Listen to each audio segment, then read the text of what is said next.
지난달부터 우리나라에 불어닥친 코로나 바이러스 때문에 피해가 참 많습니다. 학교와 또 유치원은 다 개학을 연기하고, 또 어린이집도 휴원하고, 또 회사도 문을 닫는 곳이 많고 그렇습니다. 밖에서 사람을 만나는 약속도 취소해야 하고, 또 교회는 교회대로 예배와 모임을 취소하고 있습니다.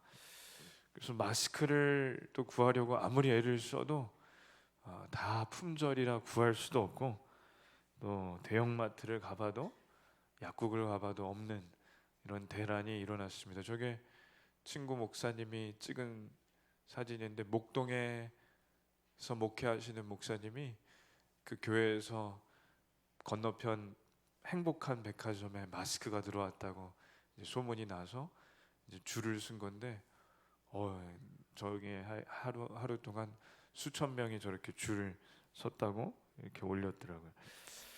그래서 저희 교회는 하여튼 겨우겨우 이제 구했는데, 이제 주문을 한 것은 아직 안 왔습니다. 그래서 배송이 조금 더 있으면 하나씩 더 나눠드릴 테니까, 이 마스크 대란도 빨리 끝났으면 좋겠습니다. 이게 사실은 처음에 한 달 동안은 확진자가 30명 정도 나오고, 또 사망자도 없었기 때문에, 그리고 한두 명씩 완치가 되는 그런 때였기 때문에 이게 곧 끝날 거라고 저희가 생각을 했었고, 그래도 정말 우리나라가 잘 한다는 얘기를 들었었는데 어쩌다가 이렇게 됐는가. 갑자기 날벼락처럼 대구에서부터 이 바이러스가 시작된 것이 신천지로부터 시작됐다고 다들 생각하고 있습니다. 정확한 원인은 지금도 추적하고 있는 중이지만, 그 중에 가장 유력한 것은 신천지의 중국 성도들이 한국에 들어와서 장례식장에 갔다가 또 대구 신천지 대구 교회 그곳에 가서 함께 예배를 드리다가, 그게 예배도 아니지만 퍼뜨렸다는 게 가장 근거가 있다고 생각합니다. 그래서 기하급수적으로 늘어나서 오늘 아침 보니까 3,500명까지 늘어났는데, 이제는 우리나라에 외국인들도 들어오지 않고, 또 우리나라 사람도 외국에서 추방하는 그런 사태까지 이어지니 이건 참 말로 설명할 수가 없습니다. 그 중에 이렇게 줄 서고 이 신천지 장례식장에서 시작됐다고도 보는데, 기자회견을 해서 얘기를 하는 걸 잘 들어보니까 경악스러운 것은 제대로 사과를 하지 않았다는 거죠. 뭐라고 하냐면 자기들이 피해자라고 하는 것. 그래서 사람들이 이걸 보고 온 나라가 발칵 뒤집히는 거 아닙니까? 만천하에 신천지가 제정신이 아니라는 걸 본인 스스로 저렇게 알렸습니다. 자기들이 피해자라고. 그래서 신천지 성도들의 명단을 정부에서 입수했고, 신천지를 해체해야 된다는 국민청원이 100만 명이 어제 넘어갔습니다. 그래서 이제는 사람들이 신천지 하면 부들부들 떨고, 신천지의 모임 장소는 찾아내는 대로 이렇게 폐쇄를 하고 있는 거죠. 그래서 온 국민이 이 신천지를 이번에 알아내게 됐고, 이 신천지를 전부 부들부들 떨 정도로 미워하게 됐습니다. 그래서 이번 기회에 이 바이러스가 물론 해악을 끼치고 있지만 신천지가 더 큰 해악이기 때문에 가능한 한 피해가 없이 이 신천지가 이번 기회에 박멸이 되는 것이 참으로 좋다고 생각합니다. 근데 지지난주에 설교했던 말씀이 신명기 28장인데, 이 말씀의 요절을 잘 보면 한번 보십시오. 이게 참 시적절한 이때를 위한 하나님의 말씀이라고 생각합니다. 한번 읽겠습니다. 내가 만일 내 하나님 여호와의 말씀을 순종하지 아니하여 내가 오늘 내게 명령하는 그의 모든 명령과 규례를 지켜 행하지 아니하면 이 모든 저주가 내게 임하며 내게 이를 것이니 내가 성읍에서도 저주를 받으며 들에서도 저주를 받을 것이요 여호와께서 내 몸에 연병이 들게 하사 내가 들어가 차지할 땅에서 마침내 너를 멸하실 것이며 여호와께서 폐병과 열병과 염증과 학질과 한재와 풍재와 썩는 재앙으로 너를 치시리니 이 재앙들이 너를 따라서 너를 진멸하게 하실 것이라. 아멘. 자, 보십시오. 하나님의 말씀을 순종하지 않는, 그러니까 하나님의 말씀을 우습게 여기면 어떤 일이 있냐? 연병이 생기는데 그 중에 참 놀라운 게 폐병을 생기게 하신다는 거예요. 그럼 이게 과연 우연일까요? 저는 이번 일을 보면서 신천지가 모여서 하는 예배를 잘 봤더니 옆 사람하고 붙어서 박수를 치고 옆 사람하고 이렇게 닿을 수밖에 없어서, 오늘 그래서 다 뛰어 앉으셨지만 옆 사람하고 바짝 붙어 앉아서 이게 찬송을 할 때 이게 크게 해야 되고 아멘을 할 때도 크게 해야 돼서 침이 나간답니다. 그리고 박수를 치니까 손에 묻은 바이러스가 이렇게 퍼져 가는 거겠죠. 그러니 신천지는 이번 바이러스에 가장 잘 걸릴 수밖에 없는데 왜 그럼 이러한 일이 이때 일어났는가? 작년에 신천지가 10만 명이 늘어났답니다. 10만 명이. 그럼 올해는 어떻게 되냐? 이 10만 명이 늘어난 사람이 올라가려면 2명을 전도해야 돼요. 20만 명이 늘어날 수도 있어요. 그러면 지금 30만 명인데 이게 50만 명이 되면 그 다음에는 어떻게 될까 생각했을 때 끔찍합니다. 바이러스가 물론 끔찍하지만 더 끔찍한 일이 우리나라에 일어나고 있었고, 이만희가 성경을 빚고 와서 비유풀이로 해서, 제가 신천지 책을 이렇게 이번 주 한 주 동안 봤는데 성경에 아주 요한계시록을 아주 웃기게 꼬아놔서 그걸로 사람들을 꼬드기는데, 이걸 하나님의 말씀을 우습게 여겨서 이 사람들이 하나님에게 도전한 겁니다. 그랬을 때 몸에 폐병이 생기게 하고 너희를 진멸하게 할 것이라. 야, 이게 우연이 아니라고 생각이 드는 거죠. 폐병이라고 정확하게 저게 나와 있는 게 전 참 놀랍습니다. 이 일을 통하여 이만희 교주를 비롯한 신천지가 박멸이 되는 일이 있기를 원하고 이미 하나님께서 일하시고 있다고 생각합니다. 우한에서 시작된 이 폐렴이 우리나라에서 연관을 다 따져보면 90% 이상은 다 신천지에서 나왔기 때문에 하나님 무서운 줄 모르고 나를 띄웠던 이 신천지가 5천만 백성들, 국민들에게 이제는 발각이 된 것이고 하나님의 말씀은 그대로 이루어집니다.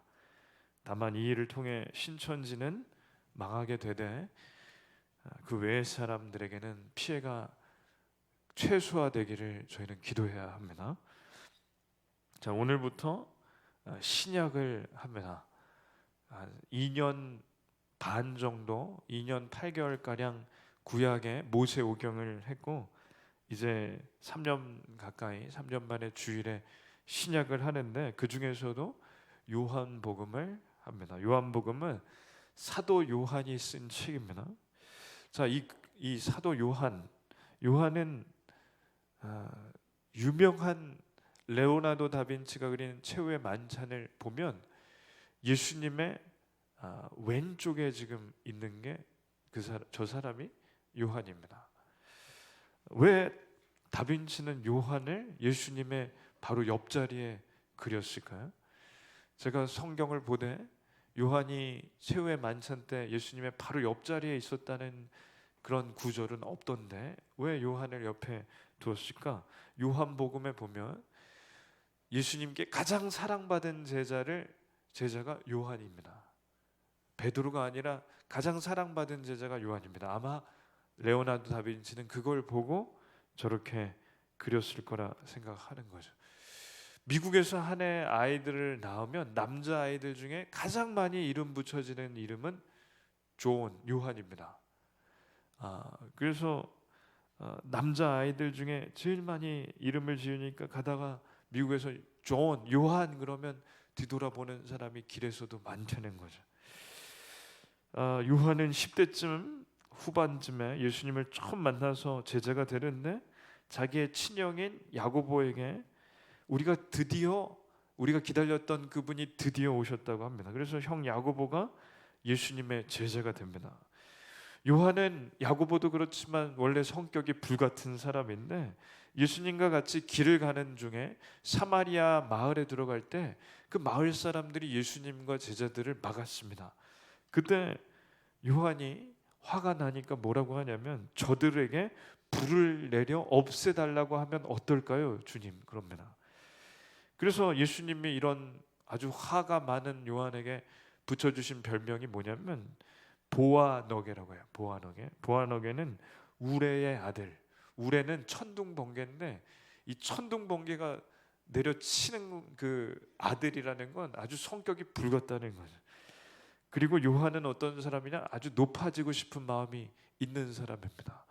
그래서 요한이 어머니가 예수님과 따지고 보면 친척인데 예수님께 요한의 어머니, 야고보의 어머니가 와서 뭐라고 하냐면 우리의 아들들을 야고보와 요한의 주님의 우편과 좌편에 앉게 해달라고 부탁을 하는 거죠. 요한도 어머니가 한 얘기지만 내심 높아지고 싶었습니다. 우편과 좌편은 예수님이 왕이 되면 장관자리 하나 정도는 달라는 겁니다. 그러니까 요한은 어떤 사람이냐? 욕심이 좀 있는 사람이고 성격이 불같은 사람이고 또 어부인데 집에 배가 있었습니다. 그러니까 이때 당시에 지금도 고깃배 하나에 몇 억짜리가 있는 것처럼 요한도 그래도 먹고 살 만한 정도는 되고 어부이지만 그래도 어느 정도 공부를 했다고 보는 거죠. 그런 요한이 부족한 게 별로 없고 성격은 불같고 꽤 이기적이던 요한이 예수님을 따르면서 3년 동안 점점 변하다가 마지막에 예수님이 십자가에 박힐 때 유일하게 제자 중에 십자가 앞에 있었습니다. 그래서 예수님이 육신의 어머니인 마리아를 부탁하는 제자가 요한인 거예요. 그래서 요한은 예수님의 어머니인 마리아를 친어머니처럼 모시게 되는 겁니다. 그리고 요한은 3일 만에 부활하신 예수님을 만납니다. 그 이후로 완전히 변합니다. 그래서 요한이 쓴 책이 요한복음이고 죽기 전에 쓴 책이 그 유명한 요한계시록입니다. 하나님이 이 땅에 내려오셨고 인간이 되셔서 우리를 구하시기 위해 내려오셨다. 그 분을 직접 만난 요한이 쓴 책이 요한복음인데 이 요한복음은 엄청난 책입니다. 그래서 요한복음에는 별명이 있는데 신약의 지성소라고 해요. 왜냐하면 지성소는 대제사장만 1년에 한 번 대속죄일에 들어가서 하나님께 죄를 사할 수 있는 아무나 들어갈 수 없는 곳인데 이 요한복음 때문에 우리는 언제든지 하나님 앞에 나아갈 수 있는 책이다. 그래서 신약의 지성소를 요한복음이라고 하고 요한복음을 우리가 언제든지 지성소로 들어갈 수 있게 하는 책, 그래서 천국의 책이라고 합니다. 한번 말씀을 요한복음 처음을 읽겠습니다. 태초에 말씀이 계시니라 이 말씀이 하나님과 함께 계셨으니 이 말씀은 곧 하나님이시니라. 아멘. 자, 태초에 말씀이 계시니라. 이 구절을 보면 떠오르는 말씀이 하나 있는데 창세기 1장 1절 한번 읽겠습니다. 태초에 하나님이 천지를 창조하시니라. 자, 태초. 그러니 창세기 처음도 태초, 요한복음 처음도 태초인데 처음에 하나님이 이 세상을 만드셨다. 근데 처음에 말씀이 계셨다. 근데 여기서 아주 중요한 단어는 뭐냐면 태초. 태초가 창세기의 태초와 요한복음의 태초가 다릅니다. 창세기의 태초는 원어로 베레시트인데 보십시오. 저걸 보시면 창세기의 태초는 이 세상이 시작될 때가 태초예요. 자, 그러니까 태초에 하나님이 천지를 창조하셨다. 그때 태초는 하나님이 이 세상에 처음을 시작할 때 만드셨다는 건데, 요한복음의 태초가 다르다는 거예요. 요한복음의 태초는 원어로 아르케인데 시간과 공간이 만들어지기 이전을 말합니다. 그러니까 이 세상이 만들어지는 처음은 창세기의 태초고, 하나님은 그 태초 이전에 있었습니다. 계셨습니다. 시간과 공간이 만들어지기 전에 하나님이 계셨고, 예수님도 계셨고, 성령님도 계셨습니다. 그러니 이 세상의 시작이, 창세기에 말하는 태초는 시간과 공간이 시작되는 태초고, 그 전에도 하나님이 계셨습니다. 그래서 성경을 잘 보면 하나님께서 나는 스스로 있는 자다 하는데, 영어로는 I am who I am인데 보면 항상 현재형을 써요. 왜 하나님은 항상 현재형을 쓸까요? 예수님은 왜 항상 현재형을 쓰실까요? 왜 그러시냐면, 하나님은 항상 태초 전에도 현재시고 세상이 시작된 다음에도 시간 밖에 계시니까. 저희는 시간과 공간에 제약이 있지만 하나님께서는 시간과 공간의 제약이 없는 분이기 때문에 항상 하나님께는 현재입니다. 이게 굉장히 어렵지만, 하나님과 함께 예수님은 태초, 창세기 태초 이전에 계셨습니다. 그래서 이 세상은 하나님, 예수님, 성령님이 만드셨습니다. 말씀을 보겠습니다. 읽겠습니다. 하나님이 이르시되 우리의 형상을 따라 우리의 모양대로 우리가 사람을 만들고. 아멘. 하나님께서 왜 우리라고 하셨을까요? 하나님이 혼자시라면 내가 내 형상을 따라 내 모양대로 내가 사람을 만들고 하면 되는데, 우리라고 하신 이유가 있다는 거죠. 우리는 하나님, 예수님, 성령님을 말씀하십니다. 그래서 태초 이전부터, 시간이 존재하기 이전부터 하나님, 예수님, 성령님이 계셨습니다. 자, 그래서 한번 볼 때 태초의 말씀이 계시니라 할 때, 말씀은 로고스인데 로고스는 예수님입니다. 그래서 태초부터 예수님은 하나님과 함께 하셨다는 거예요. 제가 말하는 지금 태초는 창세기 이전, 요한복음이 말하는 태초, 이 세상이 시작되기 그 이전, 아무것도 없을 때도 하나님은 계셨고 예수님도 계셨습니다. 이 세상이 시작될 때부터 하나님이 계신 게 아니에요. 리차드 도킨스라는 사람이 책을 한 권 썼는데 이게 300만 권이 팔린 유명한 책이 있습니다. 뭐냐고 하냐면 만들어진 신. 그 책의 내용을 보면 이거예요. 사람이 하나님을 만들었다. 사람이 성경을 써서 없는 하나님을 지어냈다는 거예요. 그러나 성경은 정반대로 얘기해요. 이 세상이 있기 전에 하나님이 계셨다. 그리고 하나님이 우리를 만드셨다. 이 세상이 시작되기 전부터 하나님이 계셨고 예수님이 계셨습니다. 그래서 예수님은 피조물이 아닙니다. 자, 피조물이 아닌 분은 창조주입니다. 왜? 피조물은 우리가 피조물이고, 태양도 피조물이고, 산과 바다도 피조물이고, 동물도 피조물이고, 전부 만들어졌다는 거죠. 그럼 만드신 분이 하나님이시라면 예수님이 함께 만드셨습니다. 자, 다시 한번 중요한 건 뭐냐? 시간은 하나님이 이 세상을 만드실 때부터 시작된 거지, 하나님은 시간 밖에 계셨습니다. 그래서 예수님은 언제나 계셨기 때문에 우리가 이걸 알면 이해할 수 있는 놀라운 말씀이 있어요. 다 같이 한번 읽겠습니다. 아브라함이 나기 전부터 내가 있느니라. 아멘. 왜 예수님은 아브라함이 나기 전부터 내가 있었느니라 하지 않고 현재인 있느니라라고 하셨을까요? 예수님은 아브라함이 육체적으로 인간의 역사로 보면 2000년 전에 있었던 아브라함이 있기 전에도 계셨고, 계신다는 건 지금 현재 계시는 것이고, 지금도 계시고, 우리가 죽은 후에도 영원히 계십니다.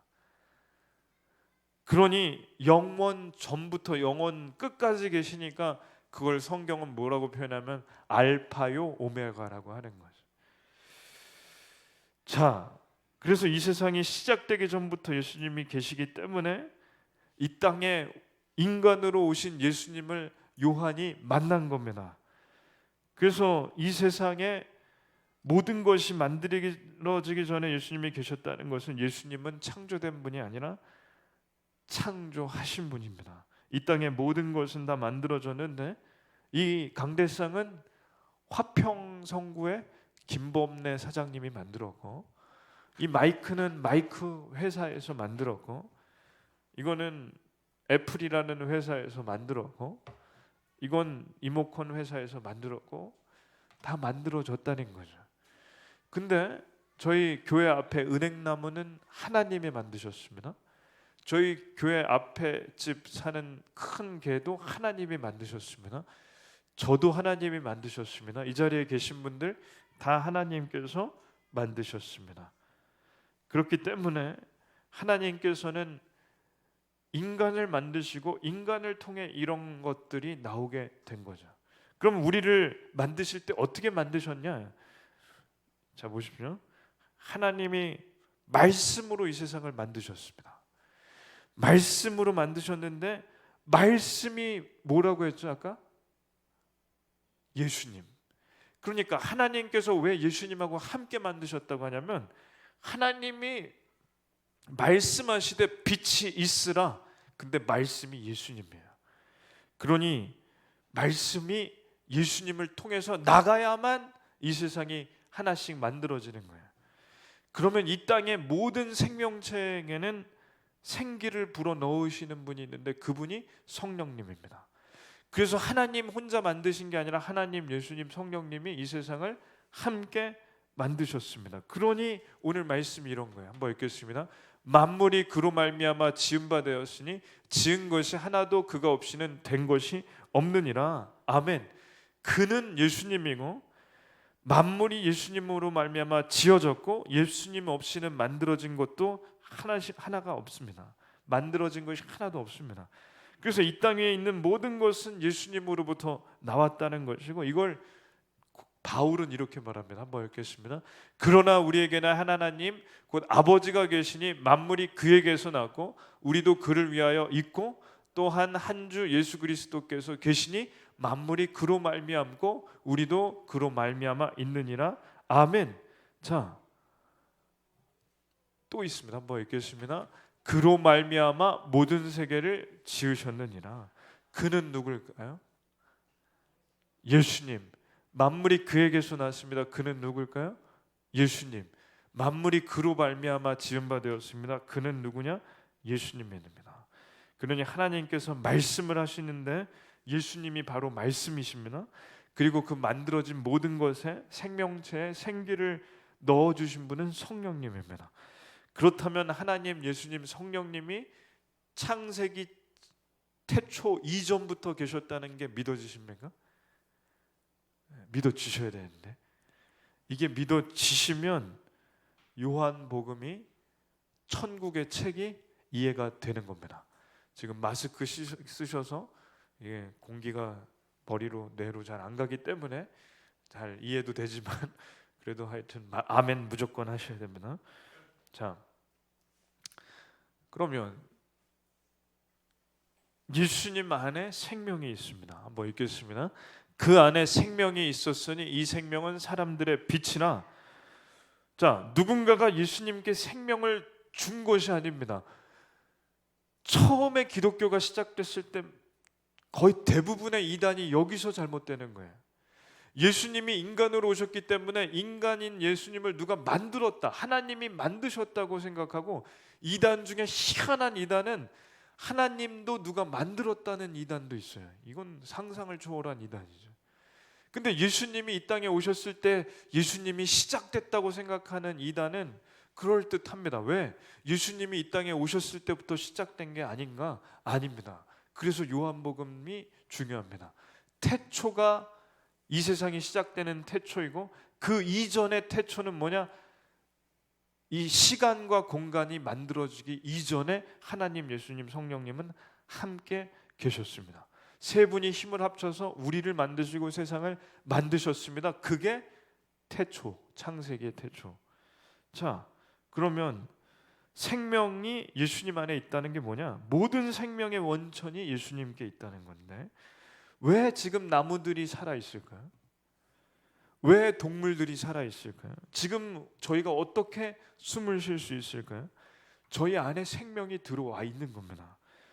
그러면 생명의 원천이신 예수님의 생명이 우리 안에 들어간 겁니다. 그러면 모든 생명의 근원이신 분, 그리고 그분 자체가 생명이신 예수님을 요한이 받습니다. 나는 곧 길이요 진리요 생명이니 하신 예수님을 받습니다. 모든 살아있는 생명의 근원이자 생명이신 예수님, 그래서 숨을 쉬는 모든 생명체에 생명을 주셨고 저희가 살아 있을 수 있도록 지탱하십니다. 그의, 한번 읽겠습니다. 그의 능력의 말씀으로 만물을 붙드시며, 아멘. 중요한 단어예요. 만물을 붙들고 계시다. 영어로 sustain이라고 하는데 이게 유지시키는 겁니다. 지금 이 세상이 돌아가고 태양계가 돌아가고 우리 지구에 알맞은 온도가 있고 태양이 내려찌고 이 모든 것의 생명의 근원이신 예수님이 지탱하시는 거예요. 그래서 우리 안에 있는 생명이 지탱하도록 하시는 분이 예수님이시라는 겁니다. 자, 예수님은 또한 빛이십니다. 이 세상은 영적으로 어둡습니다. 암흑입니다. 그래서 진짜 암흑 속으로 들어가면 아무것도 안 보입니다. 유학하던 시절에 온 도시가 전기가 일주일 동안 나간 적이 있는데 정말 깜깜하니까 신호등이 꺼져 있는 거예요. 그러니까 온 세상이 어둠에 갇히니까 밤이 되면 가게마다 집집마다 이제 촛불을 켜는데 그걸로도 모자르죠. 특별히 교통사고가 많이 일어나는데 사람이 사람끼리 부딪히고 차도 차끼리 부딪히는 겁니다. 온 세상이 암흑이니까 길에 가는 사람이, 흑인들은 좀 인종차별이 아니라 흑인들은 진짜 안 보여요. 정말 흑인들은 밤이 되면 안 보이더라고요. 신호등이 없으니까 차도 부딪히고. 그래서 이 세상이 암흑이라는 건 영적으로 어둡다는 건데 뭐가 맞는지 틀리는지 모르는 세상이 된 겁니다. 그러니 이 세상이 뒤죽박죽돼서 남자끼리 결혼도 하고 사람이 사람을 죽이는 일이 더 빈번해지고 바이러스가 온 세상을 덮는 일이 일어나는 이 땅은 뒤틀리고 망가진 겁니다. 이게 영적으로 암흑이라는 거예요. 영적으로 어두운 곳에 빛이 들어가면 뒤틀린 게 옳게 됩니다. 그리고 망가진 곳이 회복이 됩니다.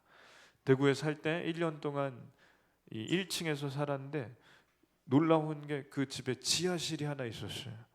이 지하방이 정말 좋은 게 조용하고 참 책 읽기가 좋아서 그 지하에 내려가서 설교 준비도 하고 그랬는데 너무 조용하고 좋으니까 빛도 안 들어오게 스탠드만 켜서 책을 보면 집중이 잘 되니까. 근데 커튼을 가리고 스탠드만 켜고 이렇게 몇 달을 지내보니까 환기를 안 한 겁니다. 한 6개월, 5개월 동안 환기를 안 하고 청소를 안 하고. 근데 나중에 보니까 그 방에 들어갈 때 암흑인데 불을 이렇게 스탠드 불을 켜고 책을 보는데 뭐가 뒤에 기어다니는 것 같은 거예요.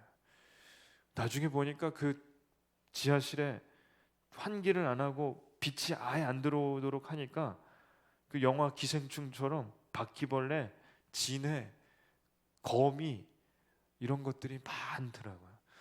쥐도 있는 것 같기도 하고. 그리고 한쪽 벽면이 곰팡이에 완전히 쓸어서 이 이불을 쌓아놨는데 이불까지 곰팡이가 옮기고. 거기서 한 일이 뭐냐, 이불을 빨아서 햇볕에, 대구는 햇볕이 세니까 더 햇볕에 말리고 창문을 열고 빛이 들어오도록 하고 계속 일주일 내내, 열흘 내내 한 달째 빛을 쬐습니다. 그 방에 사라진 게 뭘까요? 거미, 진해, 벌레들, 그리고 곰팡이. 그 방에서 깨달아진 게 있습니다. 뭐냐면 암흑 가운데 있으면 더러운 것들이 생기고 암흑 가운데 있으면 빛을 싫어하는 것들이 생기는 거더라고요. 근데 빛이 들어갔더니 이불을 며칠째 말리니까 이불의 곰팡이는 거의 없어졌습니다. 벽에 곰팡이도 물 먹는 하마도 놔두고 빛이 들어가니까 곰팡이도 죽는 거예요. 빛을 싫어하는 것들이 숨는 거예요. 사라졌어요. 개미도 다 사라졌어요. 그러니까 빛이 들어가면 살아납니다. 빛이 들어가기 전에는 빛을 싫어하는 것들이 살아나는데 빛이 들어가니까 그 방이 깨끗하게 회복이 됩니다. 이번 바이러스도 온도가 올라가면 죽을 거라는 학자들이 있어요. 빛이 내려찌면 이 바이러스도 죽을 거라는 겁니다. 그러니 빛을 싫어하는 것이 뭘까요? 악한 마귀와 악한 영이 싫어합니다. 그러니 예수님의 빛이 들어가면 빛이 들어가는 곳에 어둠은 그냥 없어집니다. 그 방에 창문을 열었을 때 놀라운 사실을 알았어요. 창문을 열었을 때 빛이 들어오는 것을 아무것도 막지 못한다는 사실입니다. 별것 아니지만 암흑은 빛을 막지를 못한다는 거예요. 자, 말씀을 한번 또 읽겠습니다. 다 같이 읽겠습니다. 빛이 어둠에 비치되 어둠이 깨닫지 못하더라. 아멘. 여기서 놀라운 사실을 알았습니다. 깨닫지 못하더라에 이 깨닫지 못하다, 깨닫는다는 원어가 중요한데 원어로 깨닫지 못하다에 깨닫는 것은 원어로 제압하다, 덮치다 합니다. 그러니 이게 뭐냐? 어둠이 빛을 제압하지 못한다. 어둠이 빛을 이겨내지 못한다. 어둠이 빛을 덮치지 못한다. 그 지하방에서 정확하게 알았어요. 창문을 여니까 빛이 들어오는데 어둠이 아무 힘이 없다는 걸 알았습니다. 어둠이 빛이신 예수님을 이길래야 이길 수가 없습니다. 성경을 보시면 악한 마귀는 빛이 못 들어오게 하려고 무진 애를 썼습니다. 1살 이하의 아이를 다 죽이라고 헤롯 대왕이 명령을 함으로 예수님을 없애려고 했고, 그 전에도 예수님의 계보 다윗의 자손의 대를 끊으려고 여러 번 수십 번 시도를 했지만 그 대가 끊기지 않고 예수님까지 왔습니다. 어둠이 빛을 이기려고 무진장 애를 썼지만 결국에 이겨내지 못했고 부활하심으로 빛이 어둠을 완전히 이겨냈습니다. 그러니까 이 세상에 생명의 근원이신 예수님, 그리고 회복시켜 주실 예수님이 사람으로 오셨습니다. 그분은 세상의 빛이시고 어둠은 사탄입니다. 사탄은 빛을 끄려고 하지만 실패했습니다. 참고로 사탄의 졸개 중에 하나가 신천지입니다. 빛이 들어왔으니까 바퀴벌레는 사라집니다. 저는 이번에 이러한 일이, 물론 교회도 타격이 있고 많은 어려운 건강의 위험을 느끼는 분들이 참 힘들어하시고 경제까지 힘들어하지만 빛이 들어왔기 때문에 바퀴벌레가 사라지는 거라고 믿습니다. 빛이시고 생명이시고 모든 만물을 만드신 예수님을 통해 망가진 우리가 회복되고 망가진 이 땅이 회복되는 줄을 믿습니다. 이것이 요한복음의 시작이고 복음서의 복음입니다. 그래서 어둠에 빛이 들어왔습니다. 생명의 근원이자 원천이신 예수님이 이 땅에 오셨습니다. 그리고 말씀을 순종하지 않는 자에게는 하나님께서 벌을 내리십니다. 빛이 들어오면 악한 마귀의 졸개들은 사라지게 되어 있습니다. 이것을 저희가 믿습니다. 기도합니다. 하나님 감사합니다. 빛이 어둠에 빛이 돼 어둠은 깨닫지 못하고 이겨내지도 못하고 제압하지도 못함을 믿습니다. 이 땅에 어둠으로 졸개로 신천지가 난리를 쳤지만 그들의 말로가 순식간에 보이는 것이 하나님의 일하심임을 믿습니다. 미혹하는 영을 하나님 빛으로 없애주시고 예수님의 빛으로 생명으로 회복시켜 주시옵소서. 예수님의 이름으로 기도드립니다. 아멘.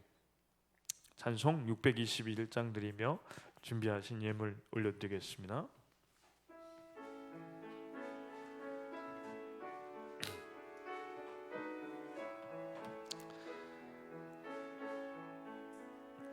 찬양하라 내 영혼아, 찬양하라 내 영혼아, 내 속에 있는 것들아 다 찬양하라.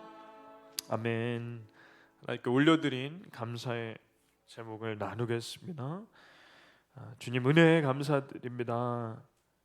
윤재수 권사님, 박요한 이고은 집사님, 하나님 자녀되게 하심을 감사드립니다. 정성길 성도님, 김고은 자매, 그리고 캐나다 선교 헌금 하나님께 올려드립니다.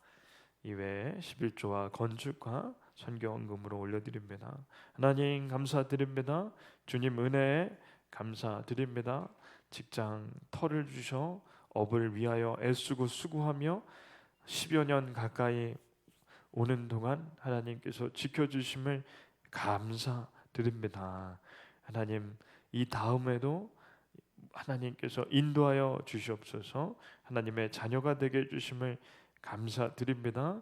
하나님께서 자녀 삼아 주셨으니 예배 드리는 가운데 은혜 받게 주셨고 믿음이 날로 자라게 주시옵소서. 예수님의 이름으로 기도드립니다. 아멘.